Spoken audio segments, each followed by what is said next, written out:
Hello student. तो एक बच्चे की रिक्वेस्ट आई थी कि सेमेस्टर 4 में जो हमने इंपॉर्टेंट क्वेश्चंस बताया था मेजर 7 केमिस्ट्री का, उसका आंसर भी करवा दिया जाए। ठीक है, तो चलो आज से हम शुरुआत करेंगे। जो हमने 10 क्वेश्चन बताए थे फिजिकल केमिस्ट्री का इंपॉर्टेंट क्वेश्चन, उसका हम आंसर भी देखेंगे। तो ये वाली वीडियो सबसे पहली वीडियो होगी जहाँ पर हम आज से शुरुआत करेंगे इंपॉर्टेंट क्वेश्चन के आंसर्स का।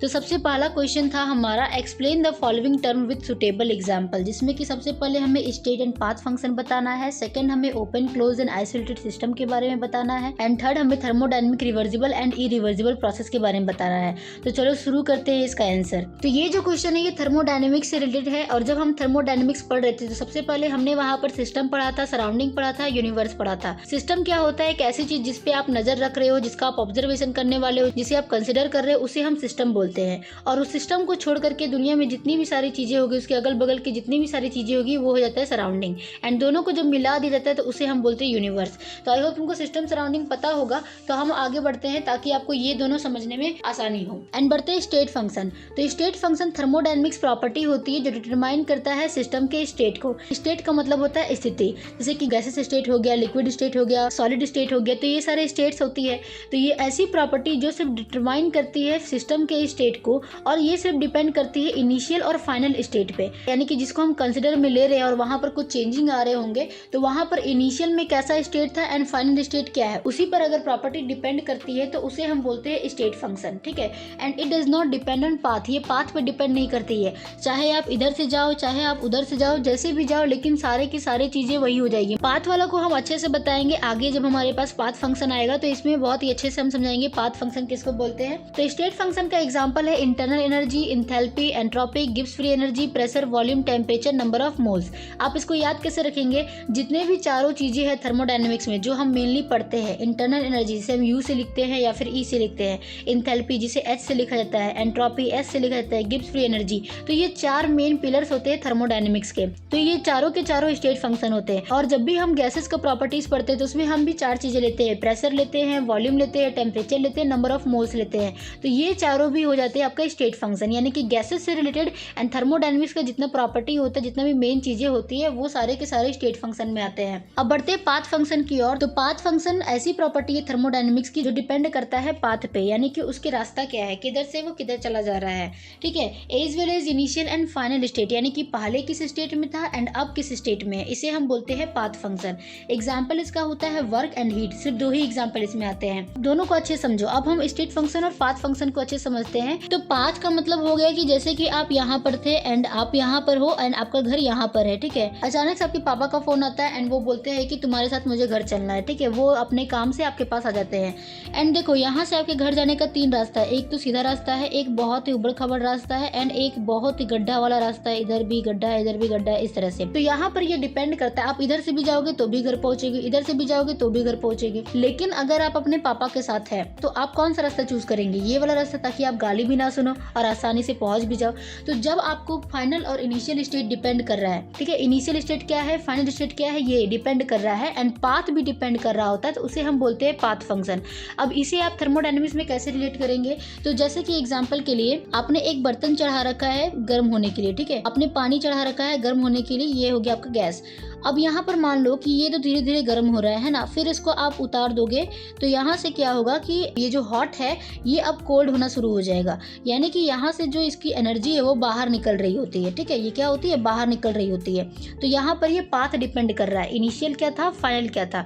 इनिशियल है कि अभी ये गर्म है, फाइनल क्या हो जाएगा कि ये ठंडा हो जाएगा। तो इसका जो पाथ है वो अंदर से बाहर की ओर है। ठीक है, अंदर से बाहर की ओर है। लेकिन अगर आप वहीं पर एक ठंडा पतीला ले लेते हो और उसका पानी को, और मान लो कि आप उसको यहाँ पर जैसे इस स्टेट में देखा जाए तो इनिशियल में ये अभी कोल्ड है, एंड फिर आप जब इसको गर्म कर रहे हो तो यहाँ पर एनर्जी बाहर से अंदर जा रही है। ठीक है, तो इसमें क्या हुआ, पाथ पे डिपेंड कर रहा है, एंड इनिशियल क्या था, फाइनल क्या था। तो इस तरह के फंक्शंस को जब आपका इनिशियल और फाइनल पे डिपेंड करता है एंड उसकी पाथ पे डिपेंड करता है, अंदर से बाहर या बाहर से अंदर, तो उस चीज को हम बोलते हैं पाथ फंक्शन। ठीक है, तो उस चीज को हम बोलते हैं पाथ फंक्शन, और इसका एग्जाम्पल होता है हीट एंड वर्क।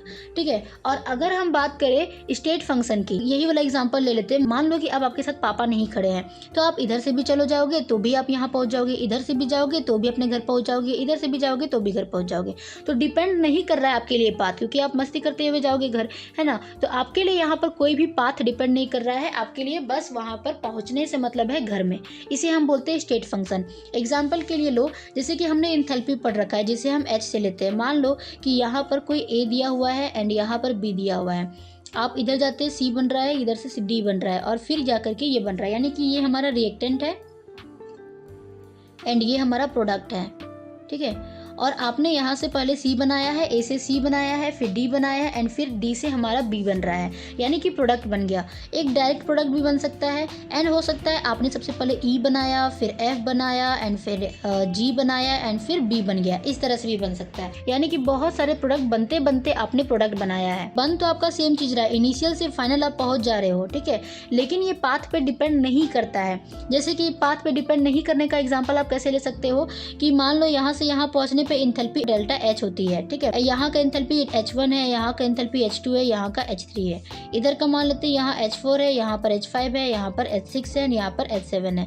तो जब आप इंथैल्पी को जोड़ोगे ना, तो यहाँ पर क्या होता है कि जो डेल्टा H है वो H1 plus H2 plus H3 के बराबर होगा। यानी कि आप ऐसे जाओ चाहे ऐसे जाओ, आपको इंथैल्पी चेंज हमेशा सेम ही देखने को मिलेगा, ठीक है। तो इस तरह के फंक्शंस को बोलते हैं हम स्टेट फंक्शन। और इधर भी वही हो जाएगा, delta H is equal to H4 plus H5 plus H6 plus H7, यानी कि ये सारे इंथैल्पी को आप जोड़ दो तो भी इसी के बराबर आएगा, इसकी इंथैल्पी को जोड़ दो तो भी इसके बराबर आएगा। तो इस तरह के फंक्शन को हम स्टेट फंक्शन बोलते हैं, जहाँ पर पाथ डिपेंड नहीं कर रहा होता है, उसको सिर्फ डिपेंडेंसी है कि इसका इनिशियल स्टेट क्या था एंड उसका फाइनल स्टेट क्या था, ठीक है। आई होप तुमको ये समझ में आ गया होगा। अब हम बढ़ते सेकेंड क्वेश्चन, जो कि हमारा ओपन सिस्टम है, क्लोज सिस्टम है एंड आइसोलेटेड सिस्टम है। सिस्टम के बारे में हमने आपको बता दिया, जिसको आप कंसिडर में लोगे उसे हम बोलते हैं सिस्टम। सिस्टम को आप ऐसे भी लिख सकते हो, the part of universe which is taken into consideration for thermodynamics studies is called system. यानी कि जब आप थर्मोडायनेमिक स्टडी कर रहे होते हो तो जिसको आप कंसिडर करते हैं, ठीक है, उसे हम बोलते हैं सिस्टम। तो सिस्टम जो होते हैं वो तीन तरह के होते हैं। पहला होता है ओपन सिस्टम, दूसरा होता है क्लोज सिस्टम एंड तीसरा होता है आइसोलेटेड सिस्टम। तो ओपन सिस्टम किसे बोलते हैं? System can exchange energy as well as matter. Open का मतलब क्या होता है? खुला हुआ। तो हम अभी आपको पिक्चर दिखा के भी समझाएंगे कि ओपन सिस्टम किसे बोलते हैं, क्लोज सिस्टम किसे बोलते हैं। तो अभी के लिए ये जानो कि ओपन है यानी कि ऊपर का ढक्कन खुला हुआ होगा। मान लो कि आपने एक पतीला लिया है और उसको चढ़ा दिया है गैस में, तो ऊपर का आपने जो ढक्कन है वो बंद नहीं किया है, उसको खुला रहने दिया है, तो वो क्या होगा? इवोपरेट होगा, पानी जो है इवोपरेट होगा। तो वहां से जो मैटर है वो निकल रहा होगा। मैटर मतलब कि पानी इवोपरेट हो रहा है, गैस में चेंज हो रहा है एंड वो उड़ जा रहा है। तो उसमें क्या हो रहा है कि मैटर का एक्सचेंज हो रहा है, यानी कि बाहर निकल जा रहा है एंड एनर्जी भी निकल रही है। इसका मतलब कि जब आप उसके पास हाथ लेकर के जाते हो तो आपको भी थोड़ा थोड़ा गर्म लगता है। इसका मतलब क्या है कि वहां एनर्जी निकल रही होती है हीट के फॉर्म में।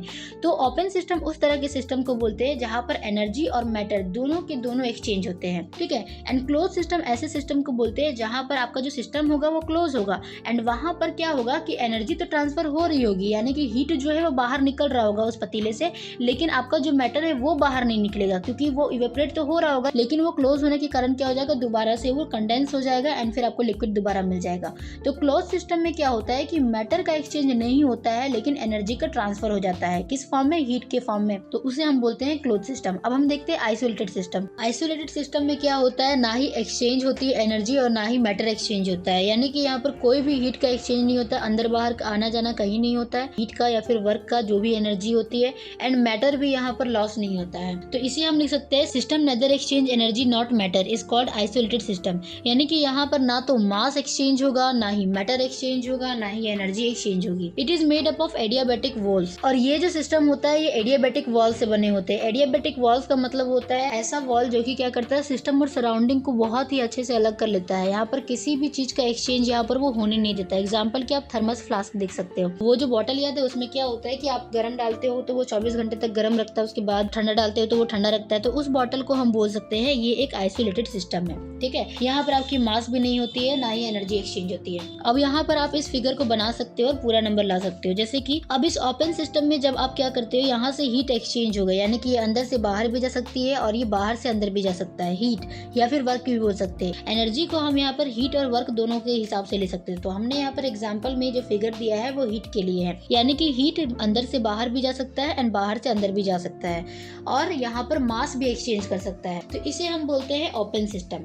अगर क्लोज सिस्टम में देखा जाए तो यहाँ हीट तो एक्सचेंज हो रहा होता है लेकिन मास एक्सचेंज नहीं होता है, ठीक है, यानी कि वो अंदर है तो अंदर ही रहेगा, बाहर है तो बाहर ही रहेगा, यहाँ पर अंदर बाहर होना नहीं होता है। एंड आइसोलेटेड सिस्टम में हीट एक्सचेंज नहीं होती है एंड मास भी एक्सचेंज नहीं होता है। ये हो गया आइसोलेटेड सिस्टम का फिगर, ठीक है। अब थर्ड क्वेश्चन है हमारा रिवर्जिबल प्रोसेस एंड इरिवर्जिबल प्रोसेस। तो रिवर्जिबल प्रोसेस में भी होगी कि जब प्रोसेस हो रहा होगा तो जहां तक पहुंचा उसके बाद वो दोबारा फिर से वैसा बन सकता है। जैसे कि हम क्या बोलते हैं कि अगर आपने आटा गूंदा है, ठीक है, तो उससे रोटी ही बनेगी, दोबारा से आप आटा तो नहीं बना सकते हो, ठीक है ना। तो वो होता है इरिवर्जिबल प्रोसेस। लेकिन कोई ऐसा प्रोसेस जिसमें कि जैसा पहले था और अब आप जैसा बना दिए दोबारा से पहले जैसा बन सकता है, तो उस तरह को रिवर्सिबल प्रोसेस बोलते हैं ना। तो रिवर्सिबल प्रोसेस एक आइडियल थर्मोडायनेमिक प्रोसेस होती है जो कि इनफाइनेटली बहुत ही धीरे धीरे होती है, ठीक है, infinitely slowly, so that the system is always in perfect equilibrium. इसीलिए ये हमेशा परफेक्ट इक्विलिब्रियम में होता है। इक्विलिब्रियम चैप्टर आपने 11th-12th में पढ़ रखा होगा, विद द सराउंडिंग, ठीक है, सराउंडिंग के साथ ही हमेशा इक्विलिब्रियम में रहती है। यानी कि जैसे कि आपका बाहर का टेम्परेचर वैसे आपका रूम का भी टेम्परेचर है, अगर कहने का मतलब कहा जाए तो, ठीक है। तो ये बाहर सराउंडिंग और सिस्टम में इक्विलिब्रियम बना करके रखती है और इस तरह का प्रोसेस जो होता है किसी भी मोमेंट में ये रिवर्स कर सकता है, ठीक है। तो रिवर्सिबल प्रोसेस का डेफिनेशन हम लिख सकते हैं, reversible process is an ideal thermodynamic process that takes place infinitely slowly so that the system is always in perfect equilibrium with the surrounding. ये रिएक्शन जो होता है वो बहुत ही धीरे धीरे होता है ताकि ये सराउंडिंग के साथ इक्विलिब्रियम बना सके। Such a process can be reverse at any moment, और इस तरह का प्रोसेस कभी भी किसी भी मोमेंट में रिवर्स हो सकता है। इसे हम छोटे छोटे पार्ट्स में इस तरह से लिख सकते हैं, a system is in dynamic equilibrium, यानी कि रिवर्सिबल प्रोसेस ऐसा प्रोसेस होता है जहां पर आपको जो सिस्टम है वो डायनामिक इक्विलिब्रियम में देखने को मिलेगा, जहां पर ड्राइविंग फोर्स जो होता है अपोजिबल फोर्स के बराबर होता है। अब ये ड्राइविंग फोर्स और अपोजिबल फोर्स क्या है, तो देखो ये वाला, जैसे कि ये रिएक्टेंट है और आप यहाँ पर बी प्रोडक्ट बना रहे हो, ठीक है, तो ये इक्विलिब्रियम का साइन है, यानी कि ए से बी भी बन सकता है एंड बी से ए भी बन सकता है। तो अगर आप ए से बी बना रहे हो, ए से बी बनने के लिए जो फोर्स लग रही होती है उसे हम ड्राइविंग फोर्स बोलते हैं, एंड बी से दोबारा ए बनने पर जो फोर्स लग रही होती है उसे हम बोलते हैं अपोजिबल फोर्स। तो रिवर्सिबल प्रोसेस में जो ड्राइविंग फोर्स होता है वो अपोजिबल फोर्स के बराबर होता है, इसीलिए तो वो रिवर्स हो पाता है। अगर ये दोनों बराबर नहीं होंगे, ये फोर्सेस बराबर नहीं होगी, तो ये रिवर्स भी नहीं हो पाएगा। यहाँ पर जो काम होगा वो मैक्सिमम होगा, वर्क डन मैक्सिमम, क्योंकि बार बार ये बी बनेगा, बी से ए बनेगा, फिर बनेगा, फिर बनेगा, तो यहाँ पर बहुत ही ज्यादा काम होने वाला है, इसीलिए वर्क डन यहाँ पर रिवर्सिबल प्रोसेस में मैक्सिमम होती है और ये बहुत ही ज्यादा टाइम लेती है कंप्लीट होने में। तो takes infinite time to complete, इसलिए हमने यहाँ पर बोला कि ये बहुत ही स्लोली होता है एंड ये इमेजिनरी है, यानी कि ऐसा रिएक्शन सच में देखने को नहीं मिलता है, ठीक है, ये इमेजिनरी है। अब हम आते हैं इरिवर्सिबल के बारे में। तो इरिवर्सिबल प्रोसेस ऐसा प्रोसेस होता है जो कि बहुत ही फास्ट प्रोसेस है, बहुत ही जल्दी जल्दी होता है, that does not remain in equilibrium, वो कभी भी इक्विलिब्रियम में नहीं रहता है, and can not be reverse completely, और अगर उसे रिवर्स होना भी होता है तो कंप्लीटली रिवर्स नहीं होता है, ठीक है। देखो ड्राइविंग फोर्स यहाँ पर जो होता है वो अपोजिबल फोर्स से ज्यादा होता है, ठीक है। ड्राइविंग फोर्स यानी कि जो फॉरवर्ड रिएक्शन जब जा रहा था, फॉरवर्ड बना रहा था प्रोडक्ट, तो उसका जो फोर्स होता है वो ज्यादा होता है अपोजिबल फोर्स का। इसके कारण क्या होता है, अपोजिबल फोर्स कम हो जाती है, तो दोबारा वो बी से ए यानी कि प्रोडक्ट से रिएक्टेंट नहीं बन पाएगा, इसीलिए इरिवर्सिबल प्रोसेस में ड्राइविंग फोर्स ज्यादा होती है अपोजिबल फोर्स का। वर्क डन मिनिमम होता है यहाँ पर, क्योंकि आप एक ही बार गए, प्रोडक्ट बन गया, उसके बाद दोबारा आप ए नहीं बना रहे हो, तो यहाँ पर वर्क डन मिनिमम होगा। एंड ये जो सिस्टम होता है वो स्टैटिक इक्विलिब्रियम में होता है और ये आसानी से कंप्लीट भी हो जाते हैं और ये एक्चुअली अकर होते हैं, यानी कि ये एक्चुअली होता है ऐसा रिएक्शन। रिवर्सिबल देखने को नहीं मिलता है लेकिन इरिवर्सिबल होता है, ठीक है। कोई भी रिएक्शन फास्ट होगी एंड वहाँ पर ड्राइविंग फोर्स जो होती है वो अपोजिबल फोर्स से ज्यादा होती है, दैट्स वाई यहाँ पर फॉरवर्ड डायरेक्शन में हमें रिएक्शन देखने को मिलता है, फॉरवर्ड रिएक्शन देखने को मिलता है। तो आई होप तुमको समझ में आ गया होगा स्टेट फंक्शन क्या होता है, पाथ फंक्शन क्या होता है, open close and isolated system किसे किसे बोलते हैं, thermodynamic reversible and irreversible process क्या होता है। अगर क्वेश्चन में कहीं पर भी दिक्कत आ रही होगी, कहीं पर भी नहीं समझ में आया होगा, तो कमेंट करना ताकि मैं इसको नेक्स्ट वीडियो में अच्छे से बता सकूं, आपके डाउट क्लियर कर सकूं। मिलते हैं नेक्स्ट वीडियो में जहां पर हम सेकंड क्वेश्चन को सॉल्व कर रहे होंगे। Thank you.